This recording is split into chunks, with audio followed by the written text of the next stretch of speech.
చిన్నప్పుడు పడుకునే టైం అయిందంటే చాలు, నేను ఏదో ఒక కథ చెప్పే వరకు మా అమ్మని అస్సలు నిద్రపోనిచ్చేదాన్నే కాదు. రోజు మా అమ్మ ఏదో ఒక కథ చెప్పేది, నేను మళ్ళీ ఇంకో కథ అడిగేదాన్ని. అలా నాకు నిద్ర వచ్చే వరకు కథలు అడుగుతూనే ఉండేదాన్ని. అలాగే మీలో ఎవరికైనా రాత్రి పడుకునే ముందు కథలు వినే అలవాటు ఉందా? అలాంటి వాళ్ళ కోసమే ఈ కథలు. హాయిగా ఫోన్ పక్కన పెట్టుకొని వింటూ ఉండండి. స్క్రీన్ స్క్రోల్ చేసి అలసిపోయి ఉంటాం కదా ఇప్పటి వరకు. ఇవి చందమామ కథలు. అందులో మొదటిది 1000 వరహాల మూట.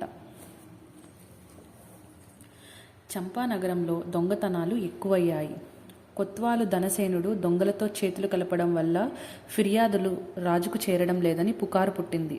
ఆ పుకారులోని నిజానిజాలు తెలుసుకునేందుకు రాజు మారువేషం వేసుకుని రాత్రిపూట నగర సంచారం చేస్తూ ఒక సత్రంలో బస చేశాడు.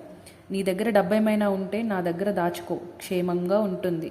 నగరంలో దొంగల భయం జాస్తిగా ఉన్నది కాబట్టి హెచ్చరిస్తున్నాను అన్నాడు సత్రం యజమాని రాజుతో. నా వద్ద కాసుల మూట ఉన్నది, అందులో 1000 వరహాలున్నాయి. కానీ ఆ మూటను నా దగ్గరే ఉంచుకుంటాను, ఏ దొంగ నన్ను దోచుకోలేడు అని రాజు నిర్భయంగా చెప్పి తనకిచ్చిన గదిలోకి వెళ్ళిపోయాడు. ఈ మాటలు బాటసారిగా నటిస్తున్న ఒక దొంగ విన్నాడు. వాడు రాత్రికి రాత్రి రాజుగదిలో ప్రవేశించి ఆయన వద్ద ఉన్న వరహాల మూటలను దొంగలించి వెళ్ళిపోయాడు. తెల్లవారుజామునే నిద్రలేచిన రాజు విషయం గ్రహించి సత్రం యజమాని వద్దకు వెళ్ళి, నా వరహాల మూట పోయింది, నేను ఇప్పుడు అవసరమైన పని మీద బయటకు వెళ్తున్నాను, రాత్రికి తిరిగి వస్తాను. ఈలోగా 1000 వరహాలున్న నా మూట దొంగలించబడిందని నీవు కొత్వాలుకు ఫిర్యాదు చేయి. నా మూట దొరికితే తగిన బహుమతి ఇచ్చి సత్కరిస్తాను అన్నాడు. అందుకు సత్రం యజమాని, అయ్యా, ఈ దేశపు రాజు మంచివాడు, సమర్థుడు, కానీ కొత్వాలు దుష్టుడు. అందువల్లనే సత్రంలో బాటసారులను దొంగలు దోచుకున్నా నేనేమీ చేయలేకపోతున్నాను. నిన్ను నేను ముందుగా హెచ్చరించిన కారణము అదే. బాటసారుల ధనాన్ని దాచేందుకు నా వద్ద భద్రతా దళమున్నది. ఏ దొంగ ఆ దళం జోలికి రాడు. కానీ బాటసారులను దోచుకోకుండా ఆపడం నా వల్ల కాదు. అందుకు కారణమైన కొత్వాలును ఫిర్యాదునివ్వడం చెవిటివాని ముందు శంఖం ఊదడమే అవుతుంది అన్నాడు రాజుతో. ఇదంతా ఒట్టి పుకారు, నాకు కొత్వాలు మీద నమ్మకం ఉన్నది. నీవు నేను చెప్పినట్టు చేయి అని రాజు వెళ్ళిపోయాడు. మళ్ళీ రాత్రికి రాజు మారువేషంలో సత్రం చేరుకునేసరికి సత్రం యజమాని నవ్వుతూ, నేను కొత్వాలుకు ఫిర్యాదు చేశాను, కానీ ఫలితమేమీ ఉండదు అన్నాడు. రాజు తన గదిలోకి వెళ్ళాడు. కొద్దిసేపటికి ఒక అపరిచితుడు రాజు గదిలోకి వచ్చి, నువ్వు ఒట్టి అబద్ధాల కోరువు అన్నాడు. రాజు ఆశ్చర్యంగా, నేను నిన్ను ఇదే మొదటిసారిగా చూస్తున్నాను. నేను అబద్ధాలు కోరునని నీకెలా తెలుసు అని అన్నాడు. నిన్న రాత్రి నీ వరహాల మూటను దొంగలించింది నేనే. మూట చాలా పెద్దదిగా ఉన్నా అందులో గుడ్డ ముక్కలు చిన్న చిన్న రాళ్ళు ఉన్నాయి. వరహాలు మాత్రం 100 ఉన్నాయి.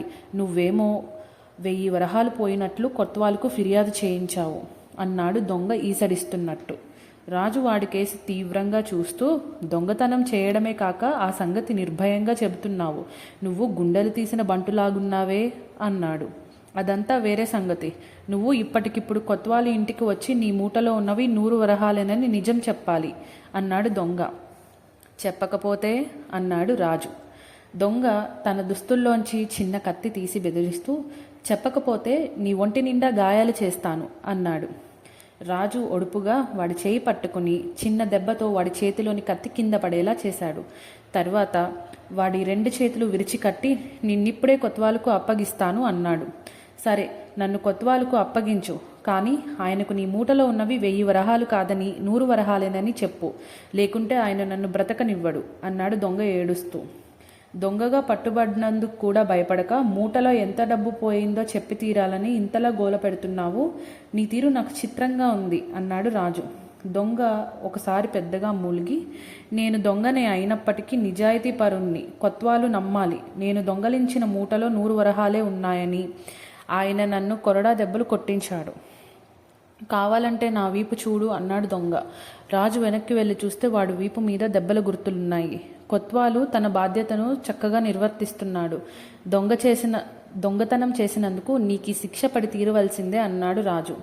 అయ్యా, నీకు పోయినవి 100 వరహాలే కదా, నీకు 2 100ల వరహాలు ఇస్తాను. కొత్వాలకు నిజం చెప్పు. నా నిజాయితీని ఆయన నమ్మకుంటే నాకు బ్రతుకే భారం అయిపోతుంది అన్నాడు దొంగ.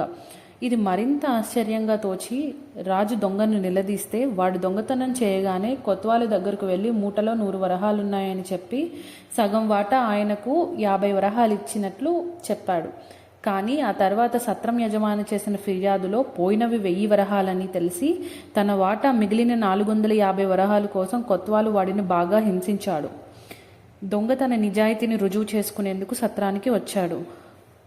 ఆ సరికి రాజుకు అసలు విషయం అర్థమైంది. ఆయన దొంగకు తానెవరో తెలియజెప్పి ఇక నుంచి బుద్ధిగా బ్రతకమని హెచ్చరించి పంపేశాడు. తర్వాత ఆయన రాజభటులను పంపి కొత్వాలును బందీ చేయించాడు.